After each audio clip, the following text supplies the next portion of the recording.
Well, hello everyone. Kim here from the Traders Club, and thank you for joining another event, a live midweek update. Hope you guys enjoying your week thus far. Summer is here, and weather has been nice here in the Twin Cities. So been outside a lot, so I don't know how you guys been doing. If you're new here, you feel free to interact with me on the chat area there on your left side. So let me see here. Yes, the meeting is recorded. We're getting recorded right now. So if you're not able to make it, or if you have to leave early, I will send out the recording to you as well if you can't stay all the way. So let me go ahead and share my chart here, and let me know if you have any problems with mic or the voice, and feel free to interact with me here. Let me just go ahead and share my chart.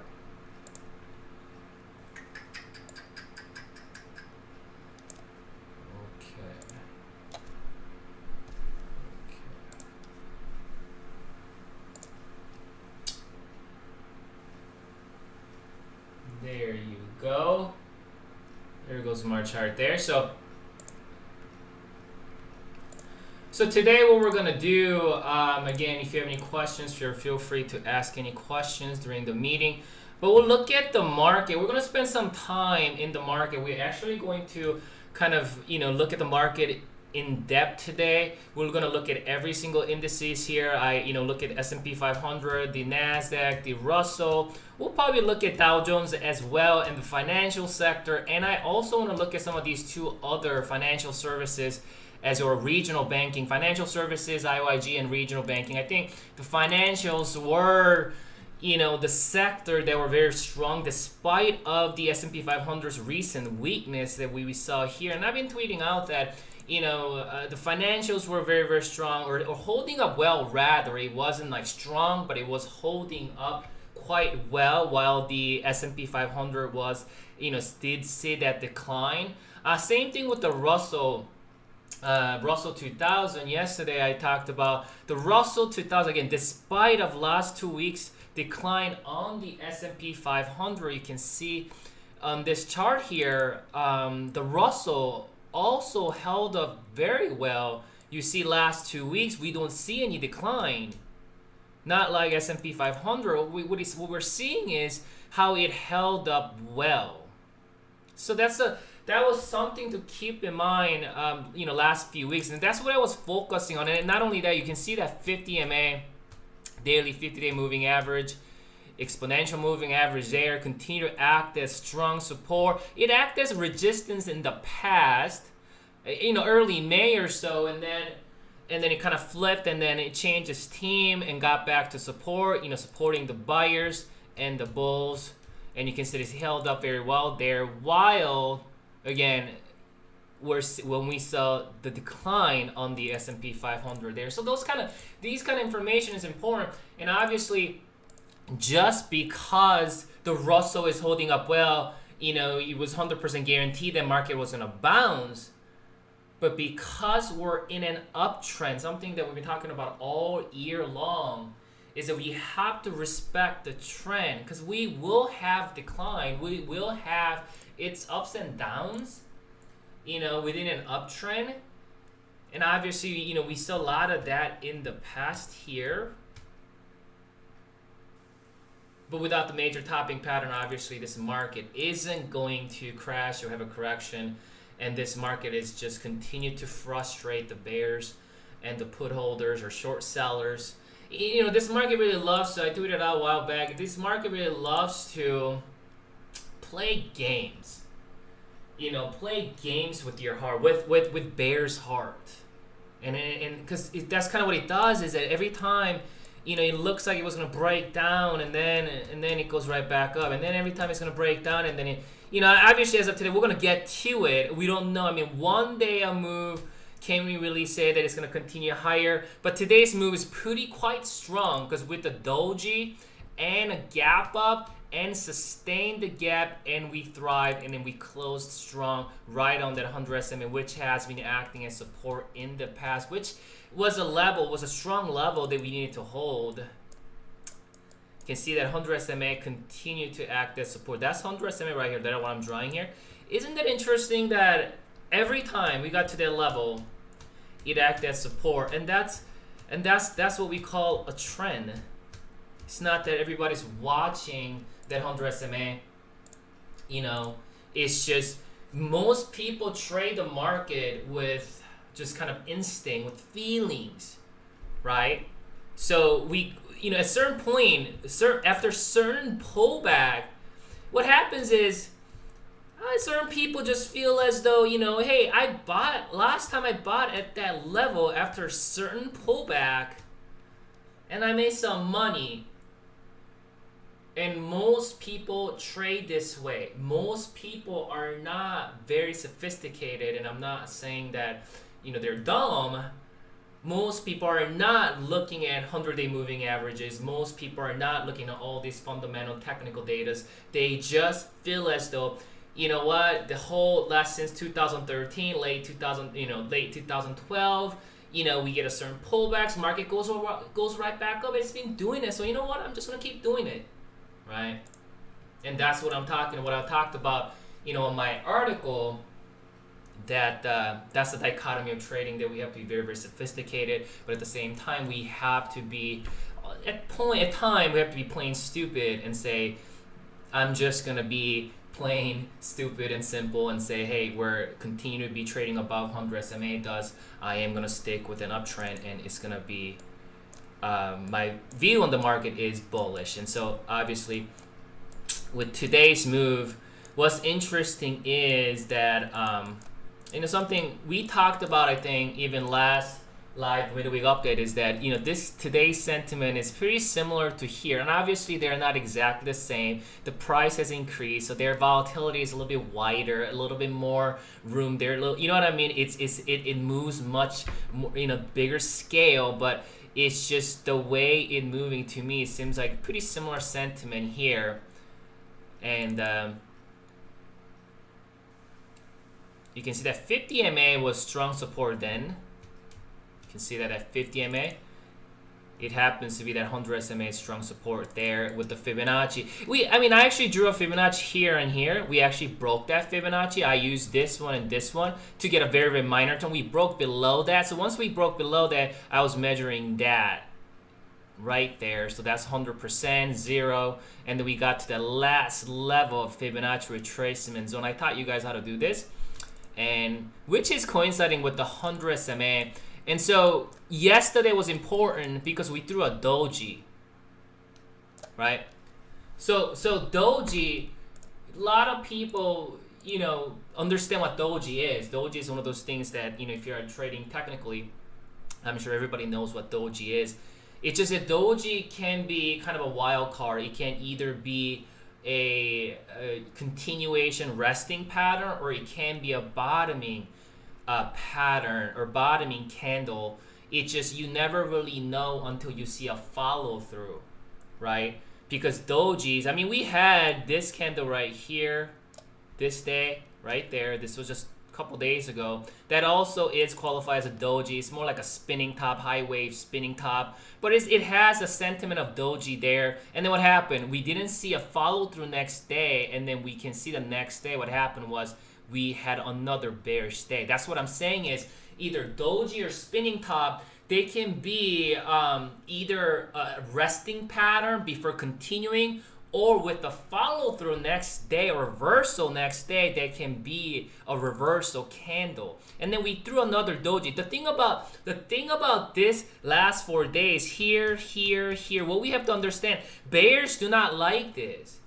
You know, if you look at this, I love candlestick analysis because candlesticks tell us the story. What story is that if you're going down the hill with your car, if you're braking, obviously your car just not gonna stop. It's gonna go stop going a little bit, right?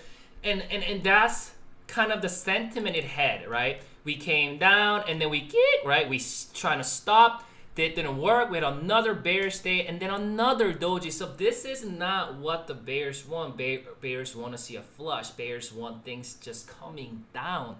But obviously today, we could have another bearish day. That would have been, you know, concerning. Nothing to freak out though. Even if we had a bearish day today, another bearish day, concerning. It would have been, at that point, I would have been concerned with my, you know, bullish positions, which holding many. But it's not a level that I would start to freak out. But what I was saying is, and obviously it's so easy to say after the math or after it has been done. So for those of you, so this was yesterday's analysis for the club here, for the club members. It was yesterday 12th. And so what I was, because obviously, you know, when it comes to trading, the hardest thing is when you're going long and then when market pulls back, what do? That is the hardest thing. Anybody can come out and say, well, I told you so, I did that, I nailed it. Well, if you're not, you know what I'm saying, so many people saying things and they're never involved, put your money where your mouth is. You know, that's where that comes from, seriously.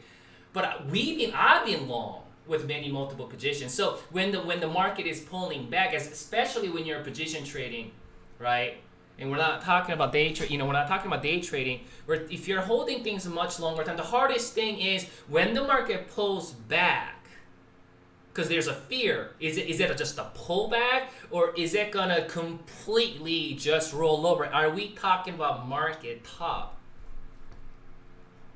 And again, something I always say that I'm not gonna be arrogant enough to presume upon the market and say I know exactly what's gonna happen. What I can say is though, we are in this rising channel support. Obviously, that has been compromised once, but it came back and respected it again. This is why I call it a resuscitated channel support there. Not only that, you can see that 100 SMA going up here, which has annotated there, along with the rising uptrend or channel support there. And we threw a doji yesterday, and you can see the circle, and I cannot say, mark my word, that this is going to get up tomorrow. But if it happened before, in the past, this is a potential level. This is an important level, as I tweeted out yesterday. This is an important level. This is a potentially strong support level because we're coinciding with the 100 SMA, rising channel support, and that's the last level of Fibonacci retracement zone. So this is an important level. Again, not everyone's watching these technical things. Most people are just kind of feeling this because after a certain pullback, people start buying it up. And that's how this market has been going on the last few years here. So, and this is today, right? So obviously we bounced at that level, and this is what happened. We had a pretty significant gap. So what did we just talked about? We need a confirmation. When you're working with the doji, we need a confirmation because that doji is pretty much a wild card. You know, people always say shenanigan like because doji is gonna get up, just because a doji is gonna roll over. That's not always the case. You really need to see a follow through because that's how it's gonna play out. But I mean, a lot of times, you know, when the market is volatile, when you see kind of a shooting star candle, we're going to have a kind of a pullback, you know, and we start to see kind of a grinding action, and we're going to follow through there with the gap down. I mean, we're going to have a pullback then. So if we just look at this, you know, this gap down there right here, and the gap down was able to bring this market down for about a few weeks here, 2 weeks and a half, about 2 weeks and a half there. And then you can see that we have a doji, right? And we have a gap up. That gap is still open, which is a great sign. Japanese rice traders would always say that, or known as, what they used to say is trade in the direction of a gap, or direction of gaps, right? These gaps are still open. That also, you know, if you study gap theory, you'll know that these are bullish sentiment because these gaps are still open there. But anyhow, so we have doji right on the 100 SMA. We gapped up, sustained, we stayed strong, and then we reclaim all these moving averages. So what does this mean? you could say it's bullish in a minor term because we did reclaim back above. Shenanigan might happen.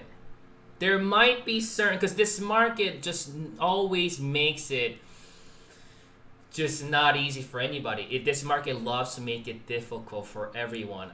Good example of this on this day right here. If we go back in March 27th, okay, we have a high wave spinning top. It has a doji type of sentiment there. We had a follow through next day with a pretty huge gap up. And then we had a pretty big day on that day, right? Volume was weak though, but that's pretty significant gap and sustained the gap. And next day, boom, came back down, boom, came back down. We came back down to the 100 SMA, and then boom, boom, boom, boom, and then we got back up. See how he played the game with bearish heart here again. So, am I anticipating something like this again? I don't know. See, I don't know. In the minor term, nobody knows. I don't think anybody knows what's going there. It's either gonna go straight up. Even if it does pull back and fill this gap, if we can sustain that 100 SMA just like here and here, you see that gap was filled. We held above that 100 SMA, created a double bottom really, actually right there, and then that was a neckline. We stood that level, higher lows, higher highs, continue, another higher high, came down, get up. So at this point, even with the pullback, even if there is a pullback, because this market might want to play with the bears hard just a little bit, because there will be bears out there that thinking that this move isn't legit. And so what's going to happen is the market is going to possibly play with their hard one more time and then get back up here. Obviously, there's another people saying potentially a head and shoulder pattern where this could be left shoulder, head, right shoulder. There's always something. This market, there's always something. There's never a time or moment in this market where everything was perfect for bullish. There's always something. There's always uncertainty. There's always fear, right? So you're not expecting a perfect condition, because we're not a perfect people. Your life isn't perfect. The market isn't perfect. There's always certain fear, uncertainty that it's gonna bring about, right?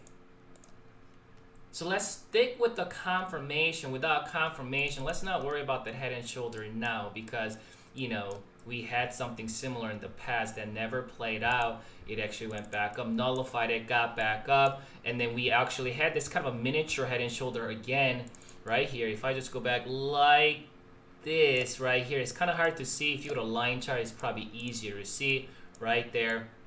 I'm sure there's somebody somewhere shouting that's head and shoulders. It is head and shoulders, a pattern, but that is not confirmed pattern, which means at this point it's just speculating. At this point, the market loves to play with the bear's heart, and for that to be confirmed, what you want to see is this thing getting back above, getting above, you know, coming below that neckline, confirming it. This is what I call initial confirmation. What it needs is a full confirmation, which means it goes back up, retest that old resistance, new support, kind of old support, new resistance, and then pull and gets rejected here and then creates a lower low. That was which I call a full confirmation. In this market, without full confirmation, you can't say anything is a legit, because this market has been playing with bears hard for the last, I don't know how many years.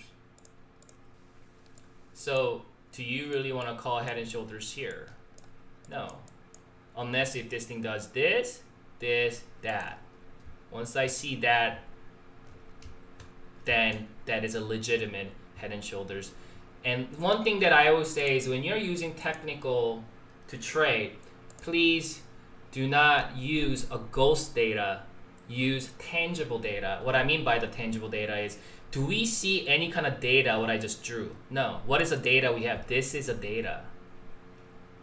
So do your analysis what is in front of you, not what is not there. That's what people seems to do. They want to make things happen like they're a magician or something. So if we look at a big picture here, obviously we're in an uptrend. we're continue to cultivate higher lows and higher highs.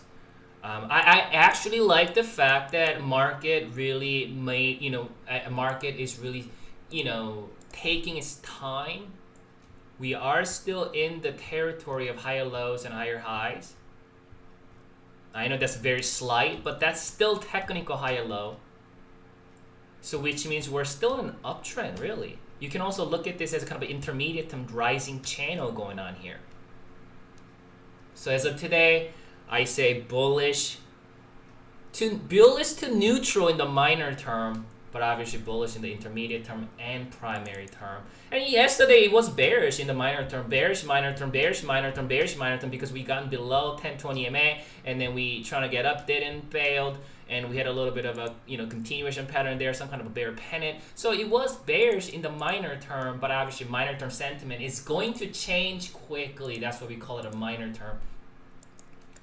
And when I say minor term, I'm not talking about a couple minutes or couple hours. That's for day traders. I'm talking about couple weeks. These are minor term for me. This is an intermediate term. And this market though is such a prolonged market that we're dealing with that I even call this an intermediate term. Right there. Just a year is an intermediate term. This is a primary. That's a primary. We almost have to make another category like major primary. We would call this a primary. 2008, that's a major primary, and then we'll call this an intermediate, and then we'll call these little pullbacks a minor term, right?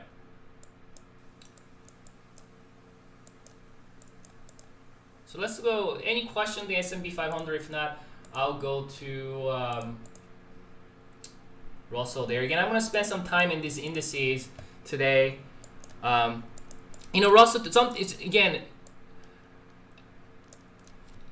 I'm not trying to say I told you so, I called it, or nothing like that. I just, it was the Russell, something that I wrote an article back in late 2014 is that, 2015, probably the key index to watch out, to look after, to follow will be the Russell. And I've been talking about that, many webinars that we've done, is that I believe the Russell 2000 is going to be key for 2015. I believe that Russell 2000 is going to continue to lead this market.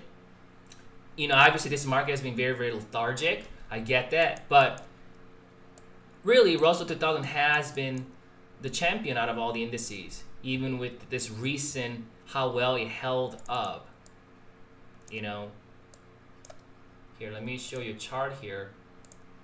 Again, this chart was created May 15. This was analysis done back in May 15. And, because I do things a long term, these analysis that I did back in May, it still stands. Analysis I've done back in December still stands on the Russell, because I was bullish on the Russell whole year. So if we understand the major primary term trends, you can see that they come, they bottom, and then they start to cultivate a trend. Cultivate, right? It establishes and cultivates a trend. And so when it is cultivating a trend, as long as in the primary term that we stay in the territory of higher lows, which it has, bottomed, higher low, higher low, higher low, continuing. Bottomed, higher low, higher low, higher low, continuing. Bottomed, higher low, higher low. Are we gonna continue? Again, this was a May. This was right here, right under 100 SMA before we bounce. So we are in the phase of bouncing, or bounced off already on that 100 SMA there. Did we create a higher low in the primary term? Yes, we did. Low, higher low there. We've been long on the Russell since late December. They were still holding those positions. Same with all the indices. Actually, we are, but you can see that we are getting back above. If we just kind of do something like this, you can see some of these, resistance levels that it cleared here, and then that is continuing higher. You know, you can also look at it as like a box. There are certain box technical analysis. What's his name? How I made $2 million in stock market, that guy. But and it's basically what he's saying is higher lows and higher highs. That's what he's saying. But we're back above 10, 20, 50 MA. We're above all the moving averages. Consider bullish in the minor term. Darvas, yes, Darvas, the box trader. He's just using a different language than I am. Basically, he's saying we're in higher lows and higher highs. That's what he's saying. But obviously, when the market is, you know, taking its time and being lethargic, it's gonna stay in that perimeter before it continues higher. It's interesting that it did that, though. Basically, in his language, it's box, but really, in technical term, what he's saying is old resistance becoming a new support. That's what it is. It's just different language, right? And what he's saying is higher lows and higher highs. That's what he's saying. Darvas only works at 50% of the time. That's probably why I don't use Darvas, you know. But I read the book and it was entertaining, but yeah, I don't always use that because it's so much more than boxes, I think, in this market. But anyhow, so Russell is looking bullish, and so as long as I think if the small caps are bullish, I think small caps will lead this market in the rest of 2015. And if you ask me what's your guess for 2016, I believe 2016 we can continue higher, but that's just my guess. And I guess obviously we have to look at the market. But you know, back in 2012, late 2012, all the way to 2013 or so, we continued higher again. This, if you study this compared to S&P 500, S&P 500 was actually lagging a little bit. It was the Russell that led the whole market, and I believe that's exactly what's going to happen. You know, what's going to happen in the Russell there. What are your thoughts on a blow off top during 2015? You know, that's what I'm saying is that, you know, blow off top, you know, first of all, there's no topping. We can't say top. How do we know where the top is? There's no topping pattern. There's no, you know, I think obviously we're going to have to look at this on a weekly or monthly basis. I think it's going to continue the rest of the year, but it's going to be very, very lethargic. I mean, this was a concerning matter right here. It actually did look pretty concerning, you know, but we held that level. We got back up, continuing, and then this market really taking its time, which I like. And so as long as it continues travel in this way, I think it's going to continue higher. S&P 500 is probably not going to perform high this year, but I believe it's going to continue higher rest of the year. And that most of that confidence comes from the Russell 2000 and the tankage of the Treasury bond, obviously. And you know, you guys remember I trade all of that 2014, but it just that and New York Stock Exchange also, you know, with the recent this formation there.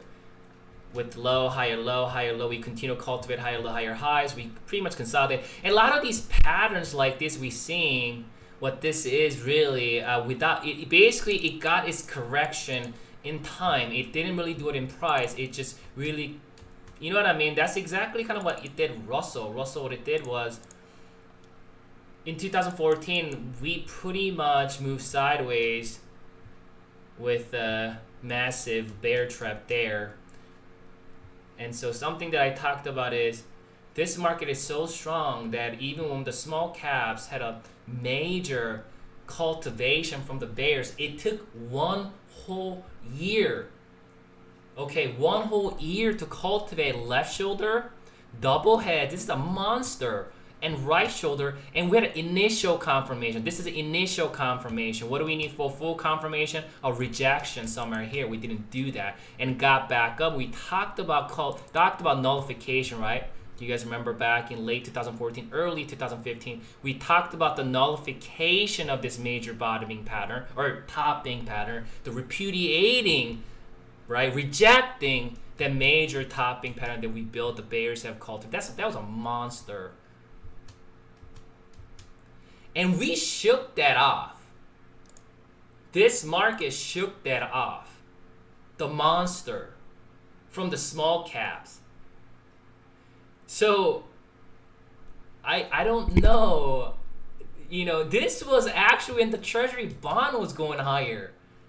You know, we had a Treasury yield, 10-year Treasury yield rolling over at the time. This was when I was bullish in gold and silver. You guys remember that? I mean, we had so many signals that this market is going to completely tank in 2014, and the gold and silver is going to start to get back up. Treasury bond going back up, Treasury yield rolling over, with a Nasdaq with with the weakness as well. Dow Jones Spider bit lagging, but it was, you know, I thought they were going to come to follow the run, and this market shook that off. The reason, do you really want to know? I don't know. There's still uncertainty. There's still fear, manipulation. Do you really want to know though? Does it matter? I mean, I really don't know why, but it shook that off. So I think this is why I said what I said was back in December. I said, you think this a little tiny head and shoulder, because this was a lot of talk about it back in tiny head and shoulder. Again, I wasn't trying to be arrogant like I know everything, but you know, I was making a point that, do you think this little guy, you think this little head and shoulder guy is going to roll the, you know, bring the whole thing down when we had a 1 year of cultivate? This monster couldn't get this thing down. You think this little guy is going to bring this thing down?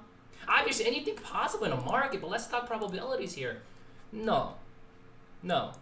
And so obviously it got back up, and you see what happened since that analysis there. We pull back. This is merely pullback, and people freak out all the time. Stop freaking out. You know, when we get this thing coming down, like, oh my god, oh my god. How many times? So I mean, you know, these errors basically. This is when I went long on the Russell there. It's just like I want to save my emotion. I don't want to like every time when market comes out, I don't want to start freaking out. You know. Right. You see, so that's a good, you know. So okay, so we got another comment. It says, study the SPY monthly RSI. It's breaking down like in 2000. Just something to be aware of. And so somebody asked me that a while back on MACD, and it took me 30 minutes to explain all that. So I don't want to do that right now. Some of our club member did that. Here's what I can tell you: Simone or Simon, I think it's Simon. When you are using technical analysis, any kind of signals, potential signals, RSI, MACD, stochastic, divergences, or even major topping pattern, without those pattern signals being substantiated by the price action, it means I can't say nothing. It's just we can't put too much weight on it. What it's going to do is it's going to bring you fear. And I can go back in history in price action where it has those kind of monthly RSI rollover patterns. Because if you're just looking at 2000 and 2008, obviously it's going to look like, oh my God, this market could roll over. But if you look at some other times, other years where we had same, you know, cross or bearish cross, and this market continued higher. So how do you know how it's going to play out? Which one's going to play out? Is it going to play out just like 2000 or 2008, or is it going to be in other years? You see. So what I say is when I do technical analysis, the price action has to be where you put most weight on price action, and then everything else is a subordinate. That's why I say price action is the king. Everything else is a subordinate to the price action. And if the price action does not confirm or ignoring it, those RSI signals, then we must go with the price action. We must not put too much weight on it. However, let's say we have monthly RSI rolling over, we have some kind of weekly bearish divergence, and then on top of that we have a price action topping pattern, then that's a concern. But with the RSI alone, and then you say this market, you know, obviously something to be aware of, yes. You didn't say that it's going to roll over nothing. Yes, I agree with you. Something to be aware of. I'm aware of that. I am aware of that, yes. But I'm not going to put too much weight on it. Are you familiar with the bar setup? Example, I had a bar 8 of 9 buy setup today. bar setup example.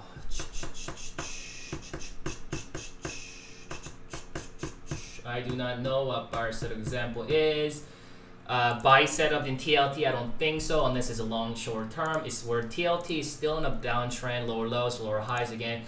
When you say buy setup, I think you're talking about either very short term, like a week or so, maybe then. But for me, position trading, no. You know what? What time is it? Spider monthly. Let's talk about it. Let's talk about it. This is a Spider monthly. Here's the first thing. Okay, so let's talk about it. I have some time actually.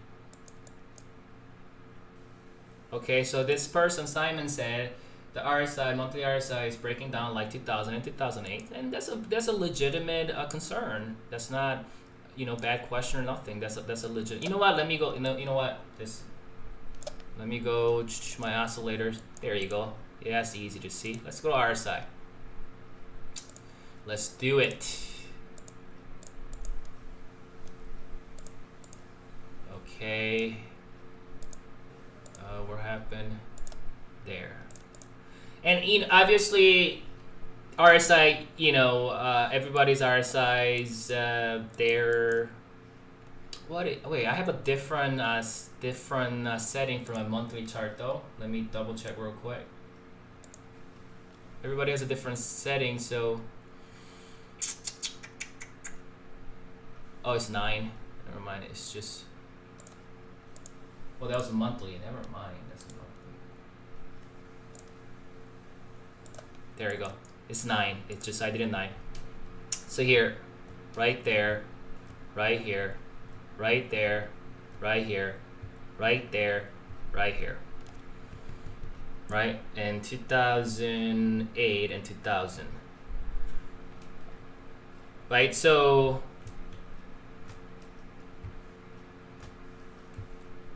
right? So what happened here though? Right?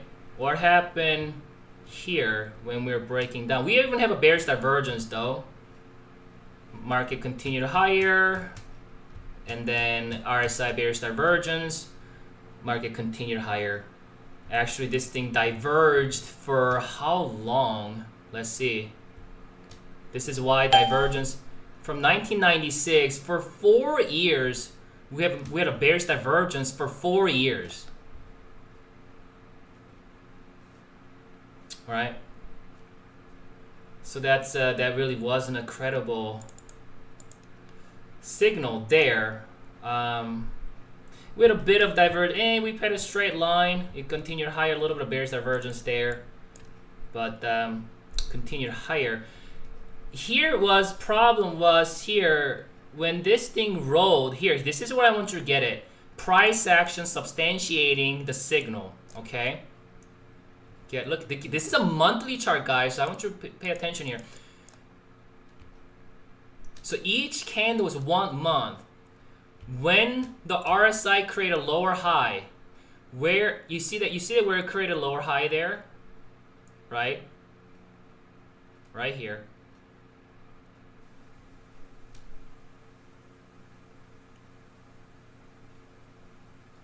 And then we broke that low, and we got the lower low there. So I think what I was trying to say actually was price action was finally condoning the RSI once we broke that resistance, right? That's the support becoming a new resistance. And by that time, right here, this was when RSI was seriously breaking down, right? And by the time we made a lower low, though, we were actually up here, though. So as far as the sentiment is concerned, this sentiment right here looks more, it's a bit different, but obviously the price is up here. We're not down here. So if this thing comes down and then do something like this while the RSI breaks down, then that will be concerned, because then price action will be substantiating what the signal we had. But obviously, are we going to look at only RSI? No, we're going to look at everything else. So let's look at everything else as well. And I think one of the things was, I think it was more of a MACD that gave more of a, because MACD have a bearish cross, right? So that's a monthly chart. What it's saying is basically it is extended. But you can see that stochastic, we are kind of coming down, but very similar to here. But the market continued higher. After this signal right here, you can see this was back in 2004. We continued higher for another 4 years. So obviously this signal isn't a topping pattern. I mean, it could be, but obviously without the price action confirming or substantiating it, it could continue higher. Same with the RSI. I mean, we are coming down a bit, but it seems to me a bit similar to this. So then I think both RSI and stochastic kind of, in my opinion, it's not threatening. But what's threatening, this was when I had a question from a member, said, well, MACD is rolling over a monthly. I think that is more credible than RSI and stochastic. Because last time when MACD actually did have a legitimate cross, it was a topping signal. So let's get rid of, because I think RSI, stochastic, they look like they could continue. But it's a MACD that is concerning. So let's talk MACD.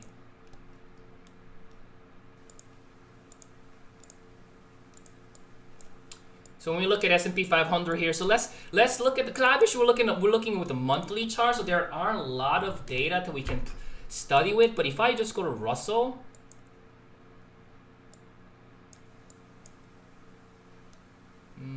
I wonder if these are earns. I mean, we got these aren't such a good examples there, because I'm trying to look for example that we get certain crosses. What I'm trying to say is it cross itself isn't a sign for this market rollover, because in the past, I mean, if I look at, if you can see that there's a cross right here. You see that cross?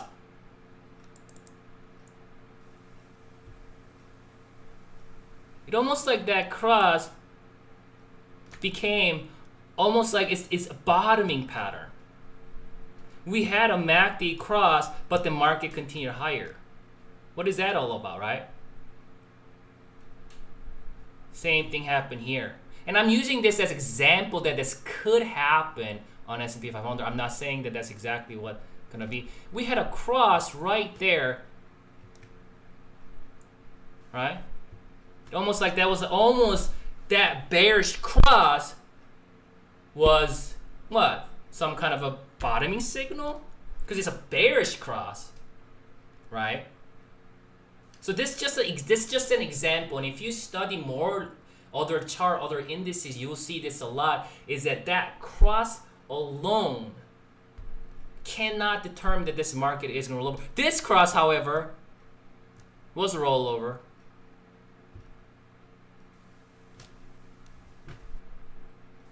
This cross was rollover. So how do we know? Sometimes it's not rollover. Sometimes it rolls over. Sometimes it continues higher. So how do we know which one's right? We don't. So that's why price action is important. If we go to daily chart, we had a topping pattern here. We don't have topping pattern there. We had some type of double top here that never amount to anything and continued higher for several years. And so that's kind of what I'm saying, is that S&P 500 topping pattern, no. Right? We got a cross. Where's the price action? Or price action up here.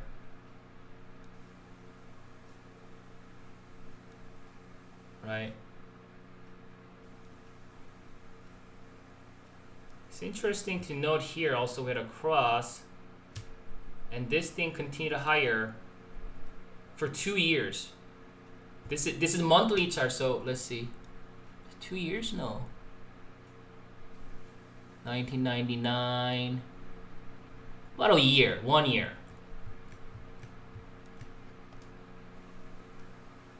We had a cross here, bearish cross right there. Continued higher for 2 years. So I mean, what I'm trying to get at is this alone cannot determine that this market is going to roll over. That's what I'm saying here. So you hit a cross here, we continue higher. So how do you know this thing just not going to do that, right? But it will be concerning if we start to see market doing this, and then we got a cross with the price action confirming, condoning that signal. Then I think it's concerning. And this truth takes a while, but I have learned that because I realize these MACD and stochastic and RSI, if we put too much weight on those, they just inflict fear. So then price action, you put most weight on the price action, and everything else is supporting the price action, is a subordinate to the price action, right?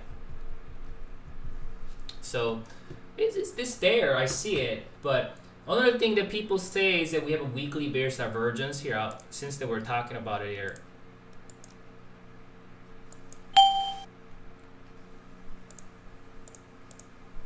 Yeah, and another thing people are talking about that we have bearish divergence. And yes, we do. And this bearish divergence been forming since, this is a weekly chart. It's been forming since 2013 May. And we're June 2000, for 2 years. It continued higher without rollover, without correction. Steep correction. We got pullbacks, but no correction. And so for whole 2 years, you're scared to be in the market because of this bearish divergence, while this market continued higher. What's a good example of that is financials. Financials. Steep bearish divergence, like here, and kept going higher. So you see how without the price action condoning these signals, these indicators, it cannot be trusted. And look at where the financial is here. There's no sign of financials rolling over, tankage or nothing. But if you study, just right here, market top, oh my goodness, divergence, tankage. This is a reason why you cannot look at only one thing. There's another thing that you can look at here. I mean, this was when the spider, Dow Jones, everything was forming the major topping pattern back in 2007. It didn't happen here though. Interesting. Why not like 2008? Right? So that's what I'm saying. 2007, I mean 2007. That's what I'm saying, is that they can't be trusted. This is where sophisticated part comes. There's a time, the economy of trading, you want to be playing stupid, looking at 100 SMA on S&P 500. As long as we're above 100 SMA, we're bullish. Just be plain stupid, stay bullish. But when it comes to trying to find out if there's a major market, there's a major market top, then you gotta be very, very sophisticated. You gotta understand how to read these, read these indicators, and how well proportioned and how much weight you're gonna put in. And then you gotta understand where the Russell is at. You gotta understand where the New York Stock Exchange is gonna be, where the transport is at, Dow Jones, Spider, where the indicators, and where's the daily chart, weekly chart, monthly chart, what the stochastic, MACD, on all of those different time frames say. And then you bring all that information together and you put it in this box, and then you come up with a decision. Yes, there are certain things like monthly RSI, something that's maybe monthly, MACD has had a bearish cross. We got weekly bearish divergence been forming for 2 years. But is that enough to roll this market over? No, no. We need price action to confirm those things. We need price action to condone it. We don't have that.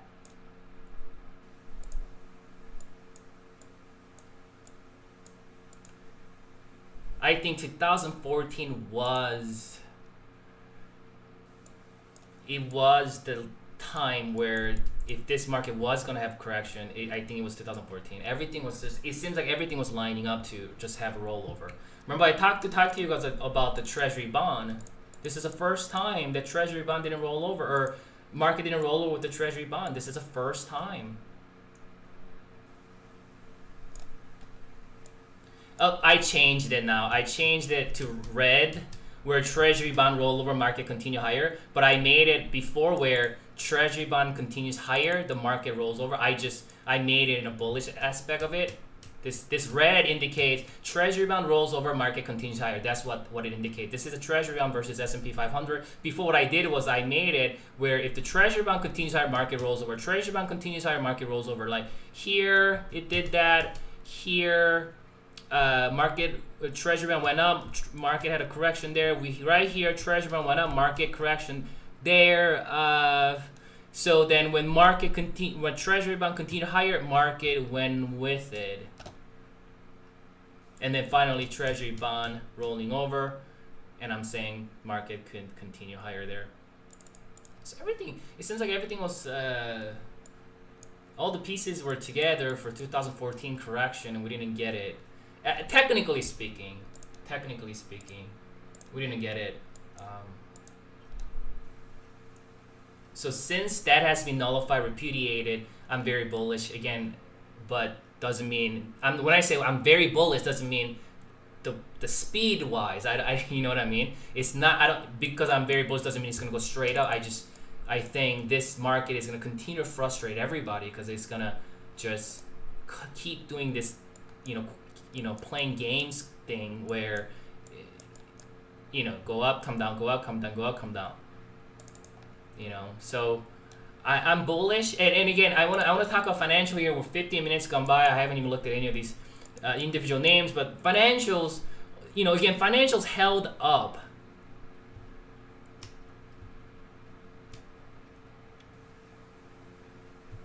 Old resistance, new support, and more importantly, what is this right here? This is this high. What is that? High, higher high. What is this? Low, higher low. What does that mean? That's an uptrend. Let's be plain stupid on this one. And that's what I did. I went long here. My stop was somewhere around here. Never got stopped out because that head and shoulder was not confirmed. Went up, came down. Didn't make a lot of money because, just was a lot of up and downs and stuff, and I had to wait for so long, but we're getting there, right? Look at a primary. We're still in an uptrend there. Yes, I did. Yes, I did. I gave that trade setup back in March, and I said it's a position trading setup. I didn't say it was day trade or swing trade. You want to hold this probably towards the end of the year, and you want to place your stuff somewhere below that, and hold through. And something I talked about is life of a trader is just, this market just know how to put you on the edge of your seat. it just does it all the time. Something that I talked about is, you almost have to not fear of losing. It just, because I got to this point, I'm like, dang, like that thing looks ferocious, like this thing is ready to just come down, right? But I said, hey, you know what? We're still in the territory of a higher low. I put a Fibonacci here, and we got Fibonacci retracement coming here. As long as we're above this level, I'm gonna stay bullish. Despite of this emotional reaction came down, it looked like a bear flag. That actually did look like a bear flag. If we had a continuation, but we didn't do that, and then so we're up here. So, one of the things I love about position trading is once you go through this, well, after that you just you don't worry about it. Yeah. You know, that's what I like about it. Is I hate just looking at the market every day, every tick, and I just hate that. So I'm still holding, and if you took that trade setup here for position trading, if you're holding, yeah, I think financials is gonna continue higher. It's probably gonna continue to be lethargic. I can't promise how fast it's gonna go, but that I think my target, I think I gave you target. It's about 2650 there. Again, I can't say that it's gonna go straight up. But here, another thing about it is, the regional bank. This is another thing, is that regional bank also had a monster, the creation of a monster right here from the bears, right? The major bear trap happened. There was an initial confirmation, never had a fully confirmed. That monster never played out. Repudiation happened right here, very, very similar to Russell 2000, left shoulder head, right shoulder. This is a repudiation, nullification of that monster, and then look at where that financial is right now.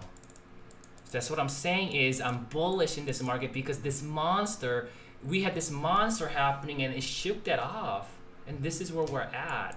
Same with the financial services. We didn't have quite of a monster like regional banking, but we did have potential topping pattern right here.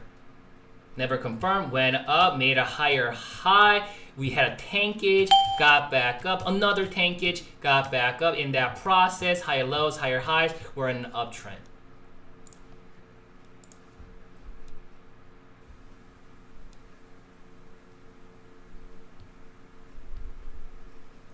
Oh yes, BRK, you're talking about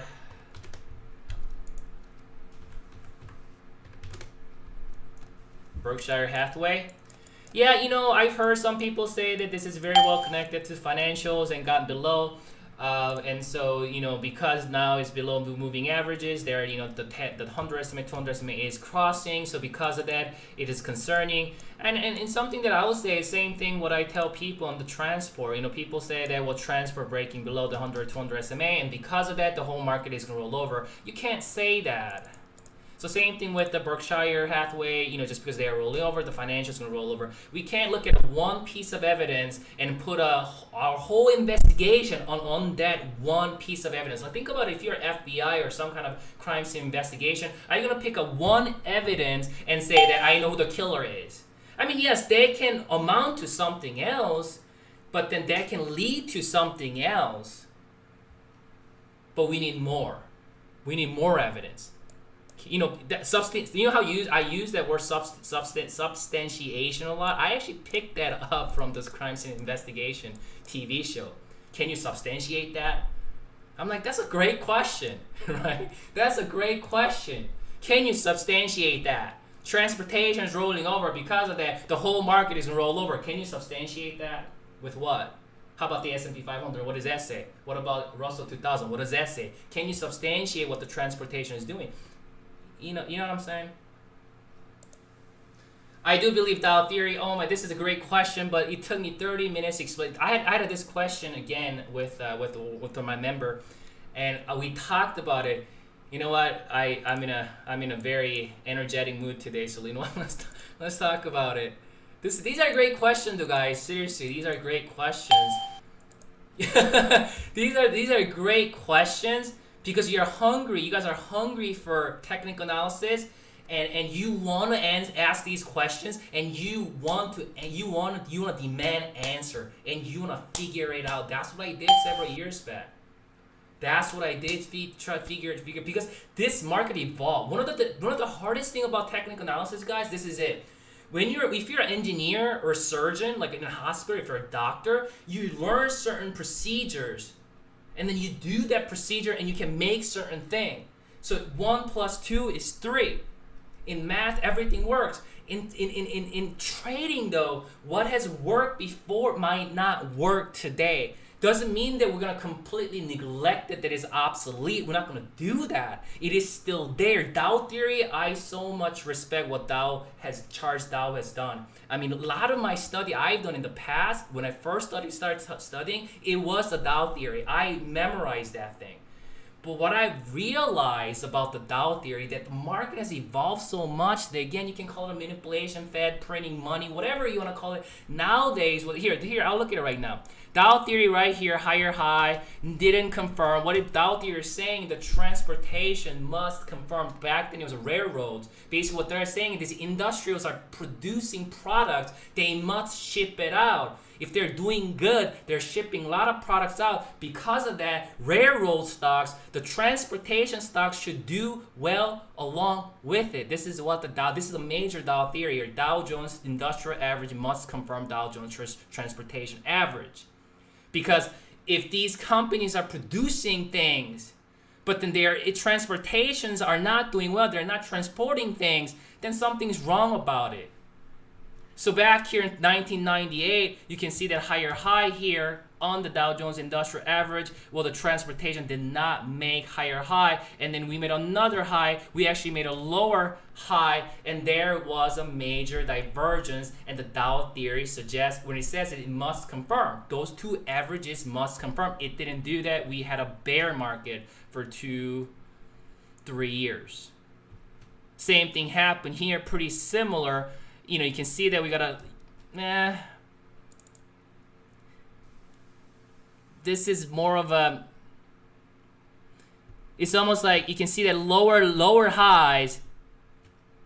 So they are also not confirming, where transportation made slightly higher high or maybe equal high, but you can see the industrial average made a lower high. What he's saying is they're transferring a lot of things, but then they are not making a lot of stuff, or they're struggling. These industrial companies are struggling. But how is it these transportation companies are moving higher? And so there's divergence and the market tanked.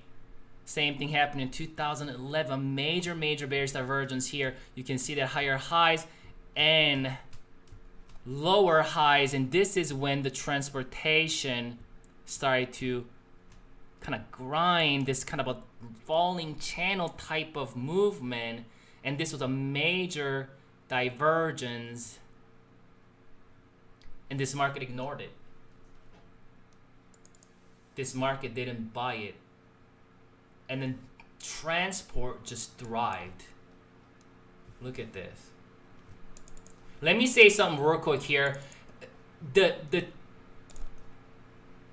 2008, 2007, the financial versus S&P 500 worked better. What I mean is that higher highs on the S&P 500, a classic textbook bearish divergence, called the market top. Financials did.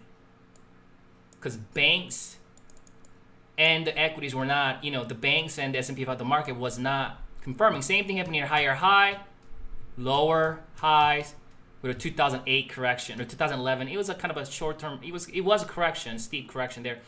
It wasn't like a crash, but it was correction. Called it there. Today you can see they're pre-lined up.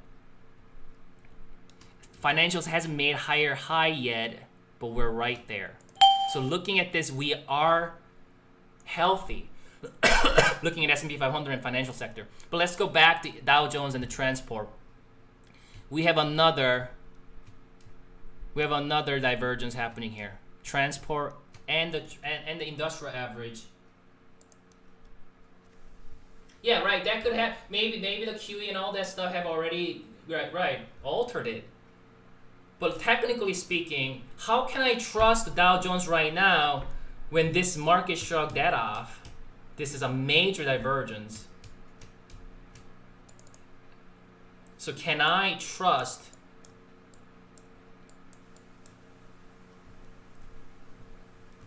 transportation? Or is that another opportunity for me to go long on the transport, which I talked about in my last video? I like to see a reversal. I like to go long and see another transportation move like that. And it doesn't mean it's going to happen like that, but so you see, technically also speaking, we are in the territory of a higher low on the transport. Primary term. This is a low. This is a higher low, higher low, higher low, higher low. As long as it stays above this vicinity, 77, 87, we're in the territory of higher low. That's exactly what I would have said to you guys back. If this was a today, this is, okay, if this was today, 2012. Oh my goodness. Oh my God. Major, major divergence. Right? This market shrugged that off. So the market evolves. I think that's the hardest thing as a technical trader, is that you have to adapt to the situation. So market evolves, and market decide. We don't decide. Market does. Market decides which one it's going to respect. And last 6 years or so, it decided it's not going to respect Dow Jones and the Dow theory right now. Doesn't mean I'm going to discount it completely. It's absolutely no, hell no. I still have it. I'm going to still watch it. The market has been doing a lot of that. Remember what I told you? This is a Treasury yield. Market tankage. This is a prominent bearish resistance. Market tanked here when we had a double top. Boom. Bearish trend right there. The bearish divergence. Treasury. Boom. Market tank. It didn't happen here. Treasury yield rollover. Do you see what I'm saying here, guys? Do you see this? We are seeing all these potential signals that worked before. It is not working today.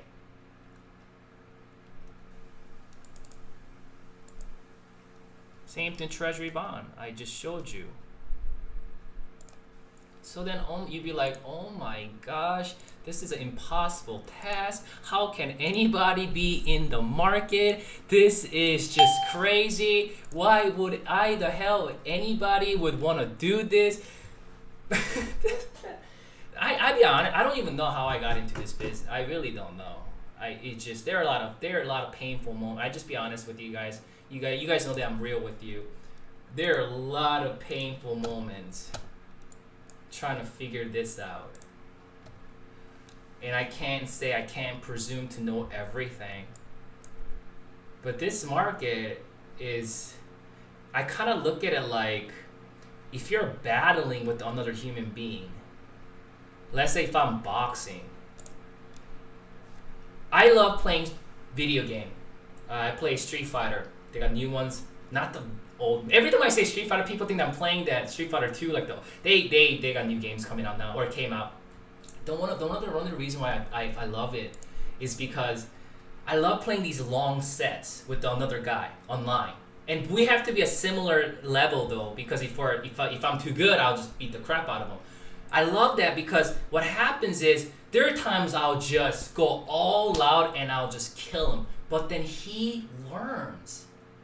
He's a human being. So what he does is he learns certain tactics that I do, and he counters it. And then that mind game continues. It continues. It feels like I figured him out, but yet all of a sudden he comes back and he changes his style, his method. This market does that, right? But I think the difference with this market is faithful to primary trend. But this market plays games in the minor term, possibly to intermediate term, but mostly in a minor term. And then what it does is, if it worked before, you think that it's going to work again this time, it doesn't. Like this market figured you out that you're going to looking at that. So this market evolves. This market understands it. So then, you know, as an engineer or a surgeon, you learn certain thing, how to do a heart surgery or whatever surgery you do. You do it that way. You keep doing the same way. There may be minor switches on different personality, persons and stuff, or patients, but you pretty much go with your agenda, whatever you've learned to do in your, school, in medical school. Trading isn't like that. Because it evolves. It's like organism. And obviously we did this. Something that I always say is, don't look at it like this as some kind of computer. You and I, we did this. People did this. So I see everything. This is a sophistication part. I see everything. I see every possible angle that I even look at these things. VIX, Spider, there's certain things where, remember, higher back in 2007, VIX made a higher low. When was the last time you see VIX making higher low? You VIX making high low when VIX are in an uptrend, that's problem. That's the trouble. Market tanked in 2007 after VIX making high low. You could say, well, are we kind of doing that here? You see? What about Russell?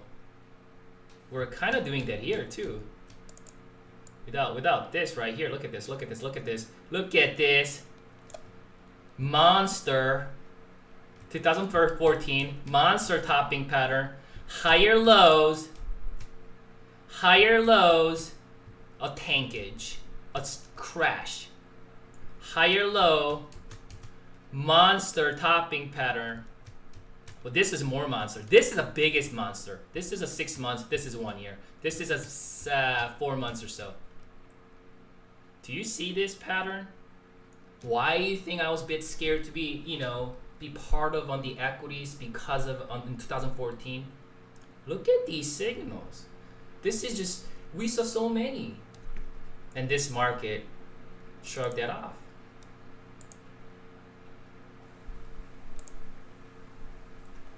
I see everything. I look at everything. And you should too. But what is the dichotomy of trading? Let's be, one, you want to be plain stupid. Second, you want to see everything, very sophisticated. But this is a time right now is to be plain stupid. Look at your 100 SMA, look at your high lows on higher highs, and that's it. It's gonna have a minor turn up and downs, but stick with your stupidity or being just plain simple, right? Above 100 SMA, we're bullish. As long as we create higher lows, higher highs, we're bullish. On gold, obviously, I'm not in gold. It's so easy to say I'm bearish or bullish when my money is not in it. This is what I'm saying is that people, no, I'm not saying anything about your question. That's a good question, but when people ask questions, people are so inclined to say, well, I'm bearish and bullish. It's like, if you're not in it, you really truly don't know. So I'm not in it. But as long, this is my thing is that lower highs and lower lows. And so it's, to me, we're still in a bearish. Obviously, we're still bearish. I won't go long. I don't want to short either. It's just, I think it could be moving sideways. But we had a phenomenal signals too back in 2014. You guys remember that? Fibonacci, everything was just perfectly lining up along with these indices, equities. 2014, but then that got nullified. And so I actually did lose a lot of money on gold and silver in 2014. And we got out with loss. And I don't want to get back in. What I would want to get back in is I would want to get back in a gold until it comes all the way to 136 and start cultivating higher lows and higher highs.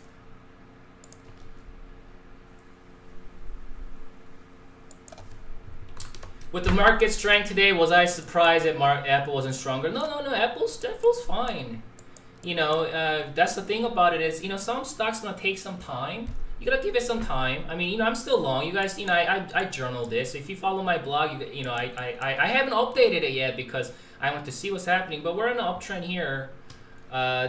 People are quick to judge us because we're below 50 MA, but we're in an uptrend here. We have this. This is kind of a short-term island reversal type of deal.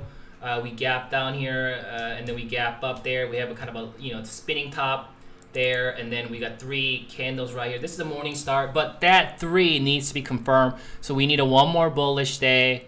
Then we're above 10-20 because right now we're below 10 and 20 EMA. And so minor term we're still bearish. Minor term we're still bearish because we're below 10 and 20 EMA. But if we can gap back above that, perhaps we could. Oops, we could get that. But I'm not surprised. That's the thing. There's some stocks it's gonna take some time. It just. I'm very patient, and if you want to position trade, that's kind of what you wanna be. But I'm glad that Apple getting up here, and if we can get up, kind of get above this resistance, probably next resistance overcome is that, and then horizontal resistance that, and then there's another resistance there.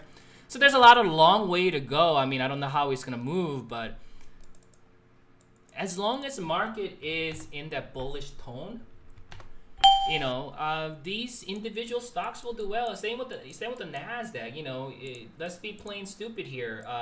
Let's count these waves: lows, low, low, low. But you can see this low is higher than this low. That low is higher than that low. This low is higher than that. You know what I mean? So we're bullish. So no, I'm fine.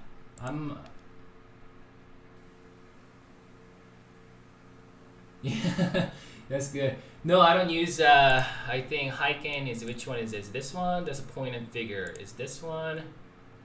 I forgot which. Is this one? I don't know if I have it on my chart, actually. Is it that one?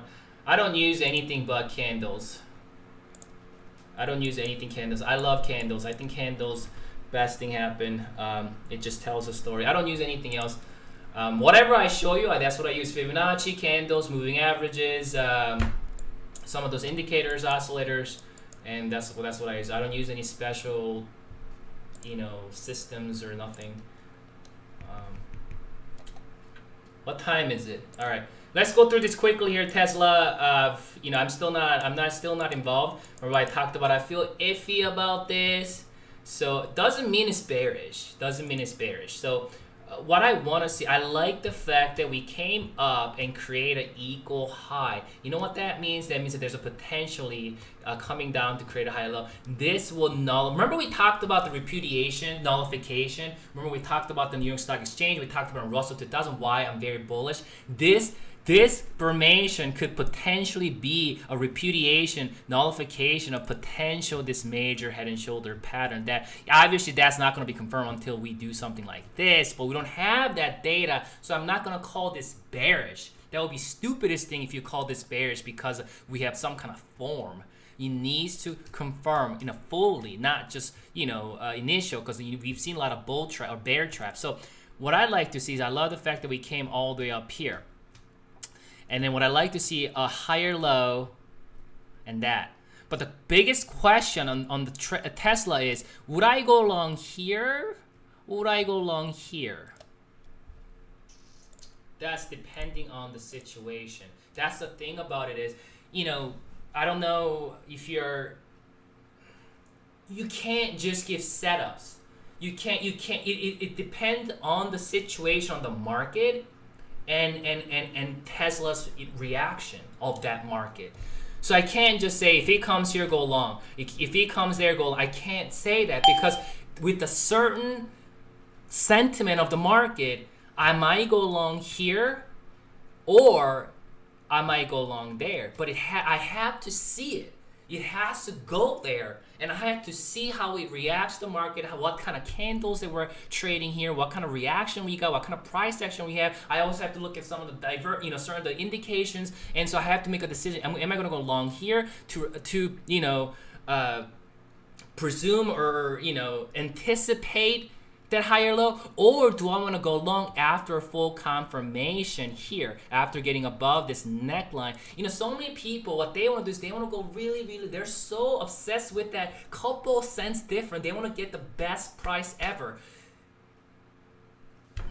The thing about it is when you're position trading, you want to make sure that trend is going to continue. Because I don't care for a couple of days of move. I don't even care for a couple of weeks of move. I care for next 6 months of move, next 1 year move. And because of that, I want to make sure this pattern is going to get me for the next 6 months of move. So do I really care of a couple of weeks of bullet? No.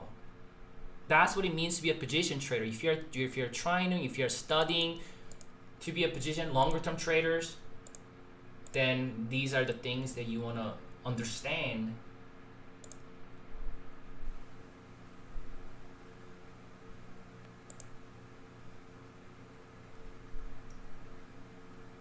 I have been holding tighter stuff if you go to 220. Oh, you mean you know, again, that's the thing about it is no. Let's say okay, so that's a good question. Let's say I go long at 220, but obviously I can't tell you just when it gets to 220 go long. No, I have to see How is that gonna? Are we gonna see certain candles here? Are we gonna see certain minor term double bottoms here? I don't know. I need to see that. But ideal pattern I would like to see will be a double bottom because it will be easy. I'll go along right about here, about 230-ish, and then there's a two-way. You can put your stop here for a tighter stop. Again, it's hard for me to say it until I see the price section, until I need to see where the market is at when we get here. But because sometimes what they do is sometimes they get shenanigan, they come down, stop you out. But as long as it stays above this territory, it means we're still in the territory of high low. So what it does is it does something like this. How many times you've seen that?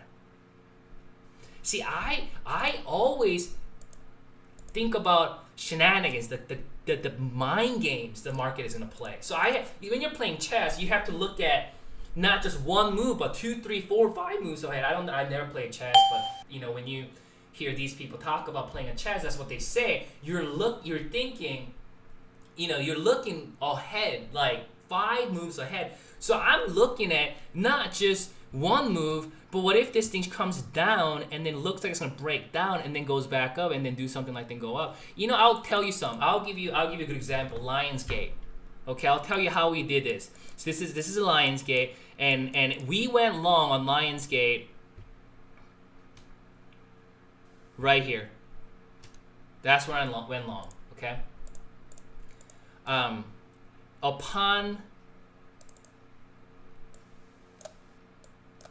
And we're looking at position trading, obviously, because this was what? We had this kind of a formation of invert head and shoulder, and this looked like this was a good setup for continuation like this. But that's what I was hoping. Doesn't mean that that's exactly what I'm gonna get. So when you're position trading, sometimes we had a bad news came out with a huge gap down, okay?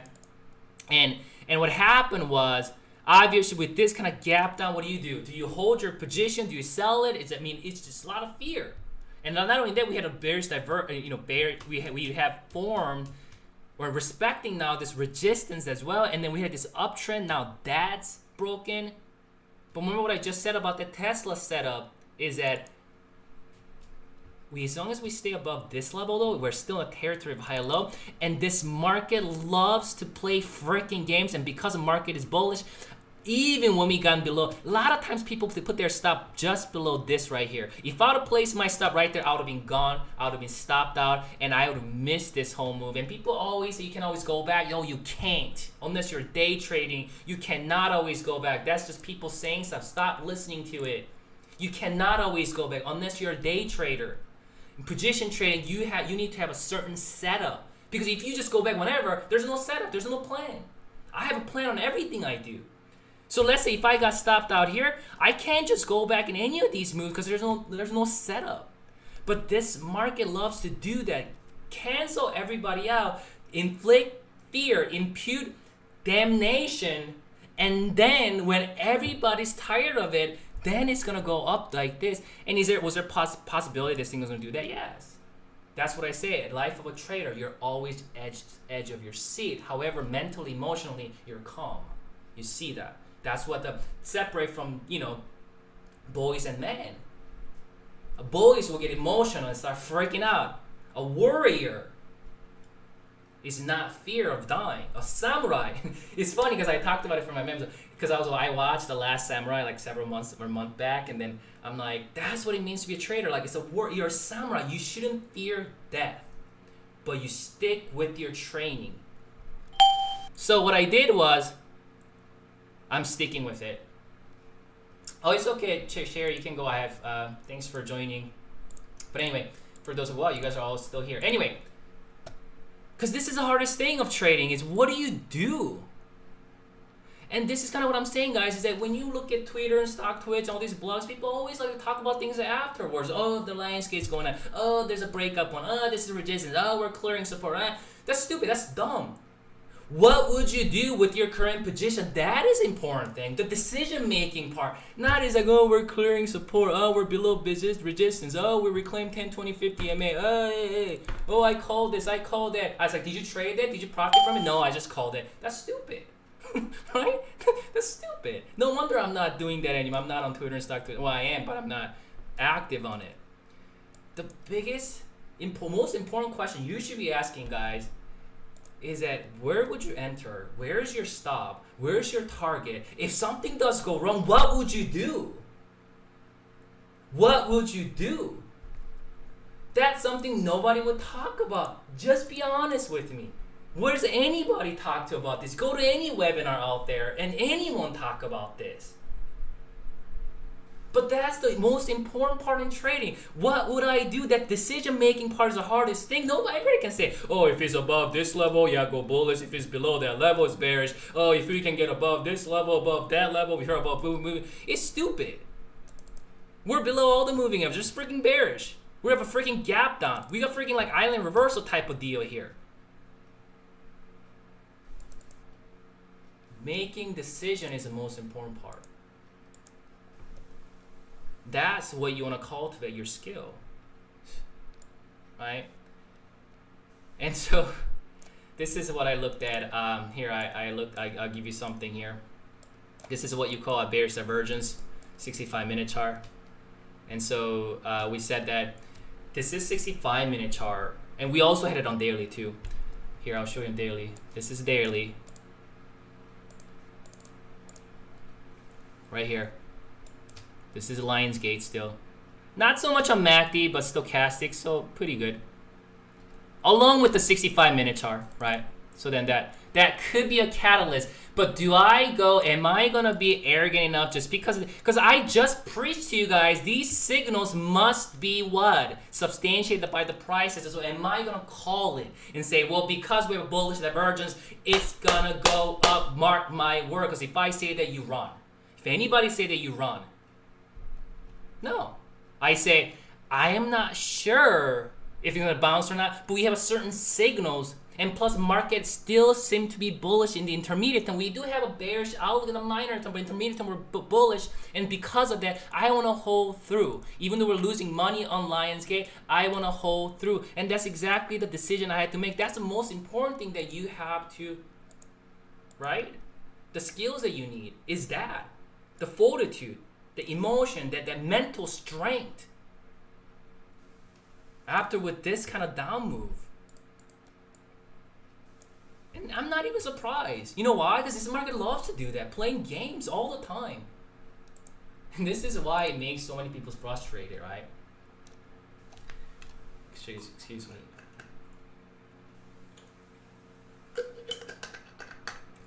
But it's kind of like this. I hate going to roller coasters. I'm kind of a chicken. I always fear. I seriously can't go on roller coasters. I'm not exaggerating. I really can't. I almost get into a point where I start like gagging, and I start to like want to vomit. I hate that feeling. But I don't even know what I was going with it. But you know, some people enjoy it, despite of that. You know, the up and down. It's almost like trading is kind of like that. You get that enjoyment, you know. But it's oh my god, trading is a whole another level of a thing. It's just I do not recommend. A lot of my close friends, they ask me, you know, hey man, you think I can get into it, man? You think I can do it? I'm like, nah. I'm like, nah. You know, not in an arrogant way, because he thinks he can just learn for like a couple months and then he can like trade. I'm like, dude, it took me freaking like, you know, like hardcore training for 5 years to master this, and you think you can do this in like less than a year. You know, it can't be done. Some people it takes 10 years. Debt crossing on LGT or RGF. Debt crossing of what? Debt cross of what? Antonio? Dead crossing of what? Of moving average? I don't see any moving average of dead cross. I don't see anything. 100 SMA 200. You mean golden cross? That cross happened here already. This is a dead cross right there. We haven't have a golden cross yet. That's another thing too, guys. What do I do? Oh my god, we got a golden cross now, or dead cross here.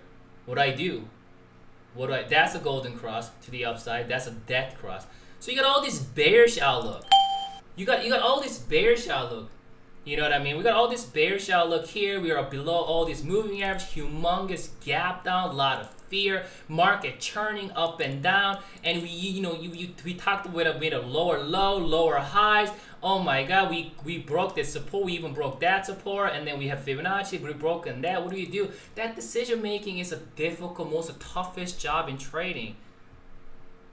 I decided to hold because I wanted to see the worst case scenario. It will fill this gap. It didn't even fill that gap. In my theory, in my research last 3 years, when the gap is not completely filled, it is considered bullish. It's not something that I've read in a book. That's what I found out. When gap is not completely filled, it is considered bullish. And even when it gets filled, it tends to become strong support, kind of like right here.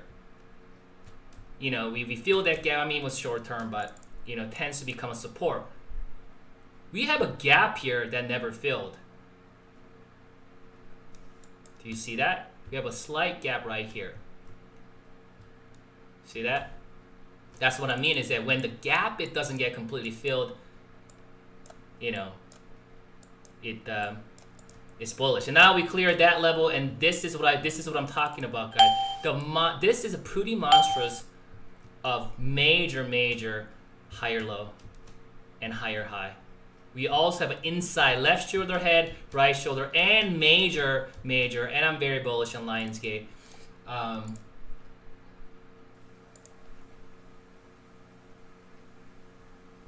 Thank you.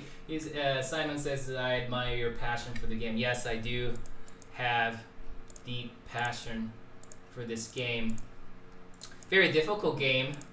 But you know, if you get to a certain level, I think you get to enjoy it. But let's see. So yeah, so I'm very bullish there. I'll look at, you know, I actually promised somebody I'll look at Netflix, and then we'll look at, what was that, CSIQ. Netflix, and obviously, you know what, I don't even have to look at Netflix. Netflix is obviously bullish, a minor term bullish, intermediate term bullish, primary term. I didn't get into Netflix because of what did I say? I said I feel iffy about it. When I feel iffy about it, I don't go long. But even if it does like that, that's fine. You know what I mean? Sometimes you just gotta let things, if it's not your setup, let it go. I think it would have been pretty still good, maybe go long somewhere. Here, some of these level after creating that high low. I still decided not to go because I felt iffy. If I feel iffy, I don't go, right? So, but it's bullish, it's no doubt, and there's no known signal as of today that this thing is gonna roll over. Is it extended? Yes, but it can continue to be extended this way. We do have a certain bearish divergence formation on the daily chart, but I cannot tell you. I don't want you to short this market just because there's certain formation. I've seen this thing fail. Okay, so this is what I'm saying. Certain signal doesn't mean anything. It needs to be substantiated by the price action. Because of that, it's bullish. Is this a level to go long? No. No, it's not a level to go long. You ask me, where would you go long, Kay? Well, I'm not saying it's gonna happen. But if this thing comes somewhere here, I'll go long. But I'm not saying that's what's gonna happen. If we come somewhere 550, 552, we get a good bounce, I'll go long. Because I wanna see another higher low. That's a trend. Low, higher low, I'm gonna see higher low. And then we bounce, I go long. Bullish. You're bullish, you've been bullish in this for a while. Keep staying with it, just keep holding it. Netflix is probably a stock you can hold for the rest of the year. Because we already had a danger. This is what I'm saying is once you get the monster defeated, we gonna have a little monsters coming, like little head and shoulders. We have a little double tops. We're gonna have a little pullback, but it's bound to continue higher. So Netflix looks good for the whole year. This is not a level to enter. That's what I'm saying. CSIQ. I'm gonna end this lesson or end this session with this. I was going to share some other stocks too, like FireEye, Bank of America, Facebook, and others. But I'll do Facebook, I guess. ACN. All right. You know what? All right, we'll do that. Let me do. Okay, we're gonna do this Facebook and ACN, and then we're gonna call it night. No more. Yeah, and thank you very much for staying. I know these live events tend to go so long because, you know, I'm dealing with a lot of questions and stuff. So I mean, I suspect that it's gonna go long every time I do it. They always go about 1.5 to 2 hours. But I appreciate you guys hanging out with me. And anyway, so see it. Yeah. So this is the thing. I feel iffy about this. This is what I'm saying. I feel iffy about it. Like you got this kind of fake out here. You got this, that, and then you got a little bit iffy. So you ask me, well, when would you not be iffy about it? I mean, you know, higher lows, higher highs. You know that. Somewhere here I'll go long if I want to go long on this. But I feel iffy about it. But if this thing defeats this monster, because it seems like that's a trend nowadays. We got these monsters happening, right? It happened in the New York Stock Exchange. It's happening Russell 2000. It's happening right now on the Tesla. And Netflix, it defeated. It looks like this is a monster. This is a monster. Once this thing gets defeated, this probably could get up. But right now, bearish in a minor term, bullish in the intermediate, bullish. Primary term is a bullish to neutral because we have this kind of weird, awkward looking topping pattern-ish, weird falling channel-ish, triple top-ish thing going on. So it's iffy, right? So yeah, short term, you know, you want to go long short term, you know, maybe above here to here. I know a lot of people like this kind of setup. I know most people love this kind of setup. I used to like this setup. Trust me, long run, you don't make much money doing this. But, you know, short term setup, you go long here, your stop, you know, your target there, your stop here. You know, I used to do that all day. You know, I used to do that a lot, you know, when I used to like swing trade, short term trade. And I liked it doing this, you know, go long here, stop there, your target there. I liked it. It's just you don't make as much when you're riding the trend for a long term. So that's what I found. That's why I love position trading now. But that's how I would play. Let's go to Facebook and then ACN, and then we'll call it a night here. Facebook here. This is the thing is that people, you know, you want to call things Facebook. We always have this shenanigan formation, never come to fruition. This is a head and shoulder pattern, never came to fruition. This is another head and shoulder pattern, you know, not coming to fruition right now because we have a minor term higher low, higher high there, higher lows there. We're minor term uptrend, intermediate term, primary term uptrend. We need to get above here, but we are in this kind of a channel setting going on, rising channel support. So I think next target about 87, 89.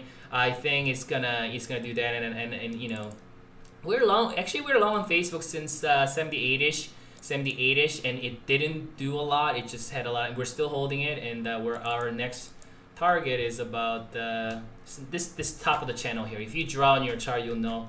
Probably not gonna go right to it, but around this vicinity here. So I don't think Facebook gonna have a huge move. Because if you look at a monthly chart, weekly chart, we got some shenanigan going on weekly chart. You can see right here, this is a just steep bearish divergence from where I just preached on this on financial sector. They can keep doing this, and then they can keep grinding higher, and then this thing can keep coming out. This is why you need a substantiation from the price action. What is that, okay? If you would have seen something like this, then you would have rolled over. Without that, price action continue to make higher lows and higher highs above weekly. This is a 50 SMA here weekly above this line. We're bullish, and this right there, bearish divergence, yes, but I'm not going to put too much weight on it. And because of that, I think it's going to struggle to go higher, but I think it's going to continue to be very volatile, but continue to go higher in this volatile sense. Let's see here, ACN. We'll call it a night with the ACN. I actually got to know which one I cover so I can. So I cover Apple though. Okay. We're gonna call it a night with this. Thank you very much for hanging out with me. I do thoroughly enjoy doing these webinars. I don't know how long I will do them. I'm still a single guy, no wife, no family, so I have a lot of time. But if I ever get a family, maybe not so much time for you guys, huh? Anyway, ACN is just, you know, you should just see it. It's pretty. There's nothing to worry about in ACN because we got higher lows, higher highs here. We've been long on ACN. Let's see. He's one of the member here. So, where were we? Where did we go long? I forgot. Gotta be. Let me check something real quick here. I forgot where I went long. Forgot where I went long. Oh, right here.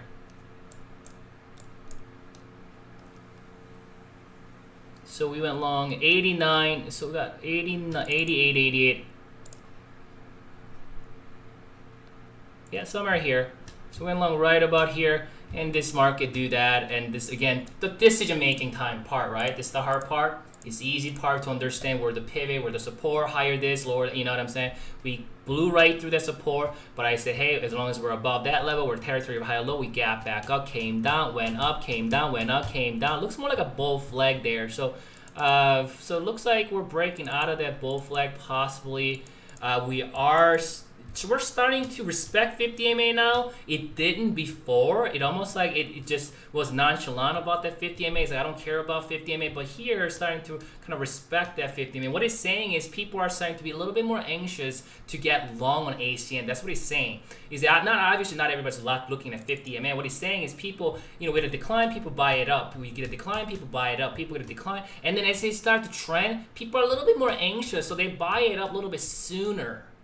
So it doesn't let go below the 50 minute. That's why technicals work, not because it's some voodoo shenanigan. We draw lines and the market respects it. That's not how you look at it. It's just you understand the psychological thing or psychological sentiment of this, you know, traders and investors in this particular name. So this is bullish. I think my target in this is another monster potential topping pattern that never formed out, and then we're not breaking above. You know, I'm still targeting, I think, somewhere here. So we're still on this. There's no worries. That's the thing about precision trading is once you deal with certain shenanigan, once it starts to trend, you know what I mean? You just don't worry about it because it's going to continue to trend, and you're more at peace. Add a 97? Nope. You want? Oh, if you want to add,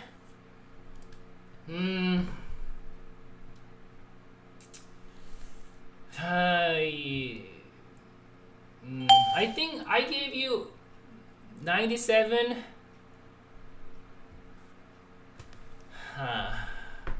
I like that here to add right here, 94. Didn't I give you the setup though, Antonio, in the members video? The 97 above 95 is a place to add. Tighten stuff somewhere here. I think I did. The reason is because if you want to go, you add here, then you want to place your stuff somewhere here. I don't know. I don't like this stuff. I don't like, this is kind of, I just don't like it for some reason. I don't like this. I like this better because we stayed here longer, which means it provides much stronger support and pivot because we stayed here about a whole month, almost a month, instead of this kind of a V shape. A lot of times a V shape run, they can form double top and stuff, and it can sometimes can shenanigan. I mean, double, you know, V shapes, it did work with V shapes here and here and here. So I mean, you know, I just sometimes I don't like V shape too much. They're a bit tough to. It's not as stable. Not as stable. I like this right here. I think I did mention it. Once you get above here, this is a good level to it. But up here, I don't know. I don't want to. At least I'm not going to. I'm just gonna hold the things I did. I'm gonna hold things that I had before around here. So, any questions about anything? Otherwise, we'll call it a night. I forecast the market is bullish. I mean, I've been, you know, even with this, I was bullish. I think intermediate into primary will stay bullish. Yeah, Antonio, when I see the adding point, I always do. It's just, but if I'm not adding, oh, somebody wanted to do IMX. If I'm not adding though on my own account, I don't send alerts. That's the thing about it is, you know, I'm just talking to one of the member here,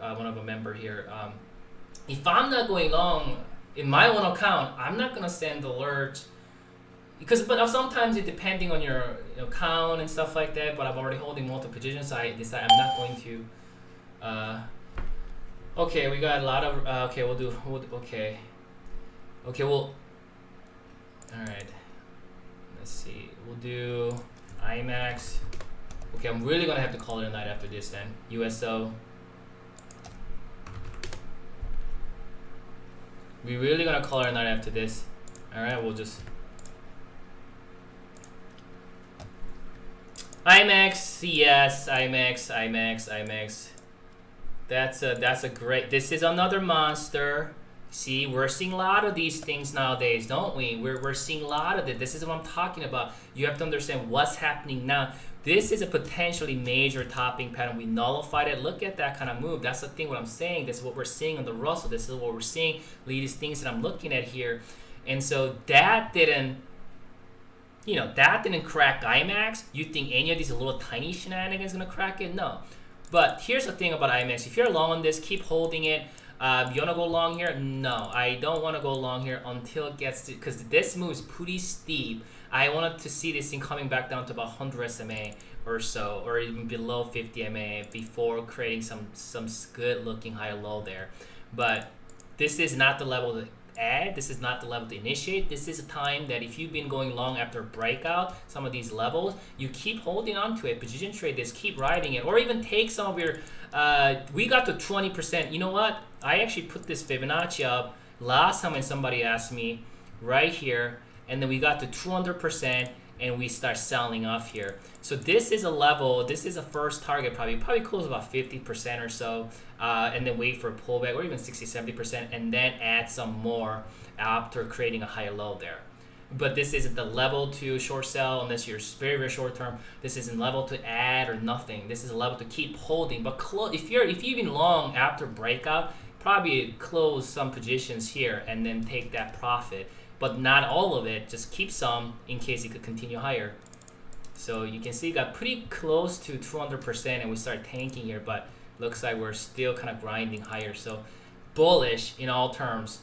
Extended, yeah, it doesn't mean it must roll over. It can continue higher. This is the last one, and I'll end the video with this.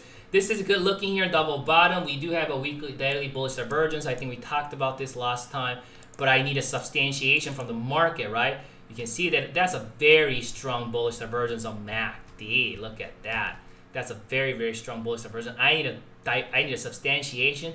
This is what I'm saying. Price action is now confirming bullish divergence on the daily chart on the U.S. oil fund.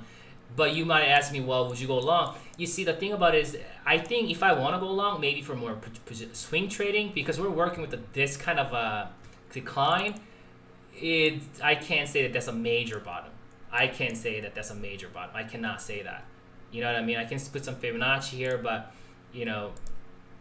maybe the target is here. I don't know. I mean, it could go up here and then come down. I don't know. But any of this level can be potential of a major lower high.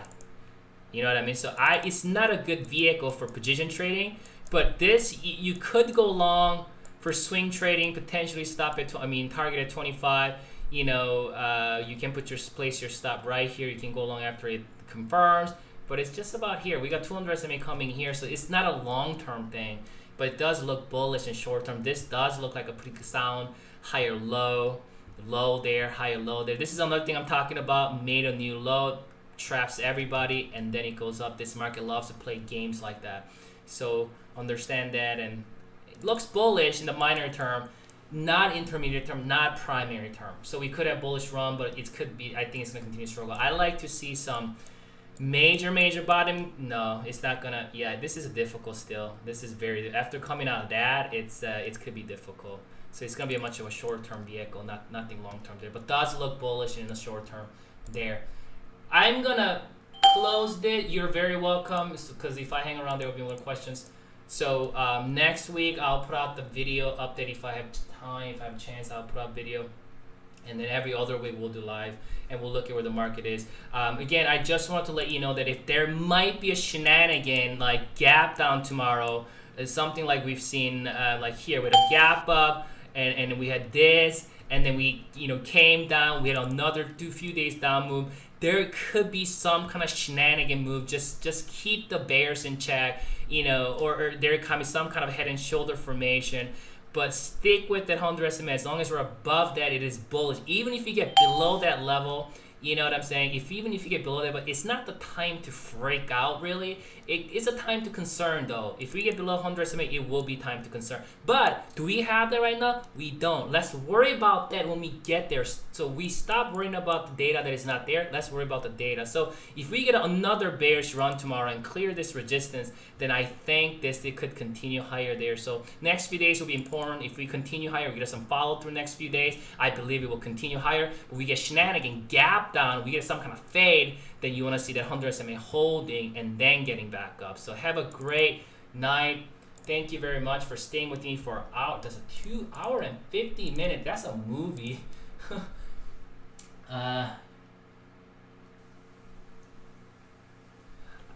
If it gaps up, I don't know if it's gonna sell off. If you get another gap up, that might be a good sign, actually.